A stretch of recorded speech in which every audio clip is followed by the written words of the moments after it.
My name is Mark, and I am 94 years old, and I'm not here to tell you about my regrets. I'm not here to lecture you about what you did wrong. I'm here to tell you what I did right. Because at 94, I still wake up every morning with a smile on my face. I still laugh until my sides hurt. I still feel the sun on my skin and think, damn, what a beautiful day. And if you think that's luck, you're wrong. It's a choice, and I'm going to show you exactly how I made it. Let me tell you about the day everything changed for me. It was 1980. I was 48 years old. I was sitting in a hospital waiting room. My father had just passed away. He was 72, and I was holding this little box of his belongings, his wallet, his watch, a photo of my mother. And I opened his wallet. Inside was a list, written in his handwriting. It said, "Things to do when I retire. Visit the Grand Canyon, learn to play guitar, take Margaret dancing in Paris, write letters to my grandchildren." He never did any of it. He worked for 50 years at the same company. He saved every penny. He was always preparing for someday, and someday never came. I sat there in that waiting room, and I made a decision. I wasn't going to wait for someday. So the very next week, I did something crazy. I bought a guitar. I didn't know a single chord. My fingers were stiff. I was 48 years old and starting from zero. My wife Helen thought I'd lost my mind. She said, "Mark, you're too old to learn guitar." I said, "Helen, I'm too old not to." And you know what happened? 6 months later, I was playing simple songs. A year later, I was playing at our church gatherings. And 2 years after that, I taught my grandson Tommy how to play. Tommy is 52 now. He still plays. He teaches music to kids in his neighborhood. And it all started because a 48-year-old man decided it wasn't too late. But here's the thing. The guitar wasn't the point. The point was that I stopped living in the future tense. I stopped saying, "I'll do it when." I started saying, "I'll do it now." And that shift, that one tiny shift in how I approached my days, it changed everything. Because life isn't something that happens later. Life is what's happening right now while you're making plans for later. My friend Robert, the one I buried last month, he was always making plans, always waiting for the right time. Now my wife Helen, she understood this better than anyone. When I started playing that guitar at 48, she didn't just tolerate it. She joined me. She said, "If you're learning guitar, I'm learning to paint." She was 46 years old. Never held a brush in her life except to paint the kitchen walls. 6 months later, our living room looked like an art studio. Paint everywhere, canvases stacked in corners. And she was glowing. She painted until she was 82. And here's what I learned from watching her. The people who matter, the people you love, they don't need your perfect future. They need your present attention. Every Sunday morning, Helen and I had a ritual. We'd sit on the porch with our coffee. No phones, no television, no distractions. Just us, talking, laughing, sometimes saying nothing at all. Those Sunday mornings weren't expensive. They weren't fancy, but they were ours. She passed away 12 years ago, and I still sit on that porch every Sunday with my coffee, and I smile. Because we didn't wait to make memories. We made them every single week for 50 years. That brings me to something else I got right. My body. I see people my age, younger than me even, who can barely walk to the mailbox. Their knees are shot. Their backs are hunched. They sit in chairs all day waiting for someone to bring them things. That's not living. That's existing. When I turned 60, I started walking every single morning, rain or shine. My neighbor Carl thought I was insane. He'd see me out there at 6 a.m. and shake his head. He'd say, "Mark, you're retired. Sleep in, relax, you've earned it." Carl's gone now. Heart attack at 71. I'm still walking. And I'm not talking about some intense marathon training. I'm talking about putting one foot in front of the other, moving your body, keeping the machine running. Because here's the truth. Your body is the only home you'll ever truly own. You can't trade it in. You can't upgrade it.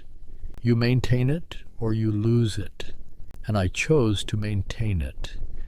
At 94, people ask me all the time, Mark, what's your secret? They think I'm going to say vitamins or some special diet. The secret is purpose. You need a reason to get out of bed, something bigger than yourself. When I turned 70, I started volunteering at the community center, teaching kids how to build things with their hands, woodworking, simple stuff. There's this kid, Danny. He came to me when he was 12, angry, fatherless, directionless. I taught him how to sand wood, how to measure twice and cut once, how to be patient with the process. Danny's 35 now. He owns his own carpentry business. He's married, he's got 2 kids, and every year on my birthday he brings me something he built with his hands. Last year it was a rocking chair. Beautiful craftsmanship. He said, Mark, you built me, so I built this for you. That's the purpose. That's why I'm still here, because I'm still needed. You want to know what else keeps me going? Curiosity. Last year my grandson taught me how to use a tablet. At 93 years old, I learned to send emails, to video call my great-grandchildren across the country. My buddy George refused to learn. He said, I'm too old for that technology nonsense. George sits alone most days. His family lives 2 states away. He could see their faces any time he wants. But he's too stubborn to try. I see my great-grandson's first steps on video. I watch my granddaughter's dance recitals live from 1,000 miles away. The world keeps moving. You can move with it or get left behind. I chose to move with it. And it's not just technology. I read new books. I try new foods. Last month I tried sushi for the first time in my life. Didn't love it, but I tried it. Because the moment you stop being curious, the moment you stop trying new things, that's the moment you start dying. Here's something else I learned. You can't do this alone. I've got a group of friends. We meet every Thursday morning at the diner. There's 5 of us left now. We used to be 12. We drink terrible coffee. We argue about politics. We laugh about the stupid things we did when we were young. And every single Thursday, I leave that diner feeling lighter. Because connection, real human connection, it's medicine. It's better than any pill a doctor can prescribe. My neighbor, Mrs. Patterson, she's 89, lives alone, never leaves her house except for doctor appointments. I invited her to join us for coffee last month. She said no, too anxious, too set in her ways. I see her through the window sometimes, just sitting there, alone, and it breaks my heart. Because I know what loneliness does. It kills you faster than any disease. So I keep inviting her every week, because maybe one day she'll say yes. And that 1 cup of coffee could change everything. Now let me tell you about the simplest thing that changed my life. Gratitude. Every night before I go to sleep, I say 3 things out loud that I'm grateful for. Sounds corny, I know, but I've been doing it for 30 years. Tonight it'll be the sunshine on my face during my morning walk, the phone call from my daughter, and the fact that my body still works well enough to get me out of bed. Some nights it's harder to find 3 things, but I always find them because gratitude rewires your brain. It makes you focus on what you have instead of what you lost. I've lost a lot. My wife, my friends, my youth, my hair, but I still have so much. I have my memories. I have my Thursday coffee crew. I have Danny's rocking chair on my porch. I have my great-grandchildren's laughter on video calls. And every single day I wake up above ground. That alone is worth being grateful for. So here's what I want you to understand. Everything I just told you, none of it required money. None of it required luck.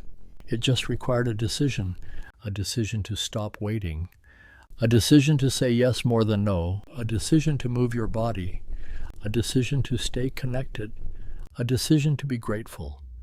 I'm not special. I'm not some superhuman.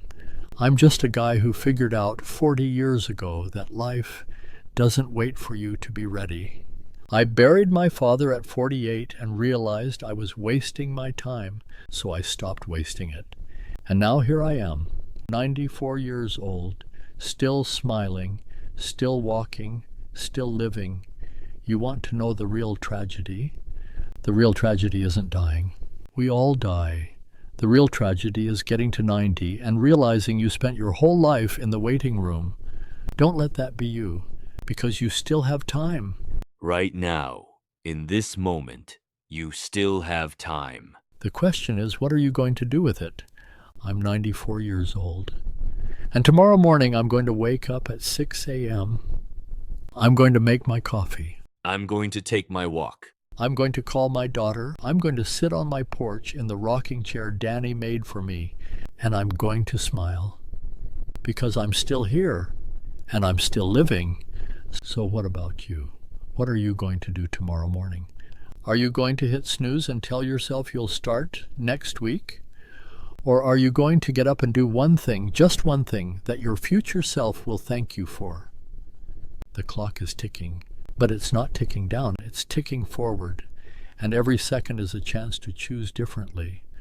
Don't let this be you at 90, looking back with regret. Let this be you at 90, looking back with a smile. The choice has always been yours.